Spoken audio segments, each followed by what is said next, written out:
Hi everyone! So another day, another ganap. So, holiday man today.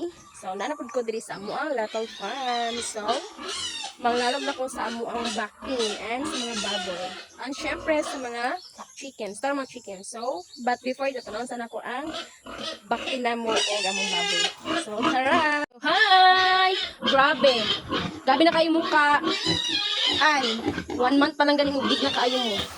Diba? Manin siya itong gikan sa Maragusan nga magikuha itong birthday na ako. So, naman ninyo.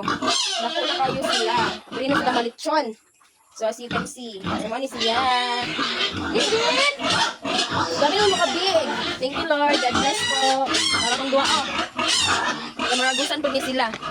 Mukhang anayunon. Soon. Oh. Gutom na mo? Wait lang. Kapasok bahog niya. You see? Oh, gabi na sila sa mga bulag. So, mo niya mo ang Mommy Pig. So, na-AI na ni siya. Na-AI na ni siya. Buntis na niya mo Mommy Pig. Hi! So, kasi ako sa inyo lalog na. So, mo to ang amuang mga baboy. Dako na gid siya. Mga 1 month pa tong gagmay. Tong gika na magikuha sa Maragusan. Pwede na siya malitsyon. Mukha sa ako silang lalog. Muna akong ilalog sa katong duha ka yun na growing ni siya. Pero ang ganyan mong Mommy Pig, dili na mo nilawgan kay kuan lang ni siya. 2 times a day lang ni siya lawgan. Pero kini sila 3 times a day ni sila lawgan. So, kailangan na nato duha. Hindi na mo sit na. So big na pud kayo sila. Nagulat lang ni ani nga manguwag ni sila para maupahan na pud ni sila maiay. God bless Lord. Samok na kaya mong Mommy Pig pero di sa mo nilawgan kay para dili siya mahilisan kay bago pa ni siya na EI. So as you can see, mamaya na ka magkain na. Bawal ka kasi kumain ngayon para mas marami yung anak mo. Yes, Lord. So mo na to, magbalin ako sa muang chickens. Maglalog ako sa mga chickens. Karong chickens, So karon, kolektahon sana ako ilahang mga eggs, then ako na yun silang lawgan. So para dili mga hulog ang kuan.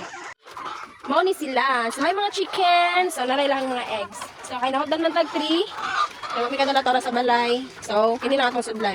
Sabi nila, muna ni ang ilahang lalog. Wala kay feeds, diba? Basta makita kayo sila ani. Kung na rin ni sila kay.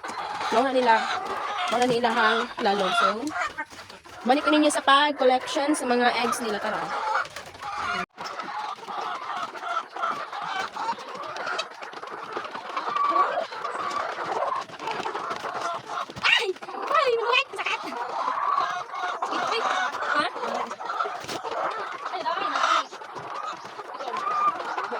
Damage. So, as you can see, ilang natugan. So, mali akong harvest today sa dirian na chicken. Here's, mali mo ang fresh egg. So, limpihanan siya. Ay, naparik ko ito nung wala nakuha. So, nalipat ko. Abi na ko mauran ni. So, napa. Paunsa na ko ni. Ay! Laway man mo. Mali siya. Muna mo gawan among eggs kay need na mo ni usabon na mo ang dili siya usabon kay pag magbuhat mi usab ikaw na mo siya nga kanang dili na gani maugawan sa lahang mga tae para dili na may magsigig palimpyo. So mali lang eggs today. So na damage isa sige malikayan nga na damage kay kuan man ilahang kulungan. So mali siya. So karon manana ko na collection ilahang eggs. So kuan ako silahang lalog kay ako na silang lawgan. So lawgan na nako sila. Happy eating! O, diba? So, manan ako sila gilawgan. Butangan na po ako sila og water. Para di sila matukan. So, see, as you can see. Happy eating mga chickens. God bless po, Lord. Bigay sila sa sakit, Lord. So, well, diba?